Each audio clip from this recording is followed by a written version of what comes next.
ইসলামী আন্দোলন বাংলাদেশ পেরুল উত্তর ইউনিয়ন শাখার কর্তৃক দাওয়াতি সভা ও নতুন কমিটি। গাজী মামুনের তথ্যচিত্র দেখুন বিস্তারিত।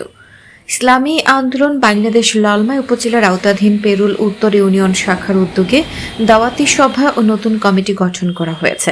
সোমবার ৩০ ডিসেম্বর দুপুরে কাকসার কাঁচিকাটা দারুল ফালা মাদ্রাসা মিলনায়তনে এই সভা অনুষ্ঠিত হয়। সভায় প্রধান অতিথির বক্তব্য রাখেন ইসলামী আন্দোলন বাংলাদেশ কেন্দ্রীয় কমিটির সদস্য ও কুমিল্লা ১০ আসনে ইসলামী আন্দোলন মনোনীত এমপি প্রার্থী মুফতি শামসুদ্দোহা আশরাফি। ইসলামী ছাত্র আন্দোলন লালমাই শাখার সভাপতি আব্দুল্লাহ আল মাহিদের সঞ্চালনায় সভায় স্বাগত বক্তব্য রাখেন ইসলামী আন্দোলন বাংলাদেশ লালমাই উপজেলার সভাপতি গাজী মাসুম খায়ের। এ সময় আরও বক্তব্য রাখেন ইসলামী আন্দোলন কুমিল্লা জেলার সাংগঠনিক সম্পাদক আলহাজ সেলিম মাহমুদ, ইসলামী যুব আন্দোলন কুমিল্লা দক্ষিণ জেলার সভাপতি প্রফেসর জাহিদ আল মামুন, সহসভাপতি ডক্টর আব্দুল মুমিন, জাকির হোসেন, মাওলানা আহসান হাবিব, মাওলানা মাহমুদুল হাসান, হাফেজ মোহাম্মদ ওসমান সহ অনেকে।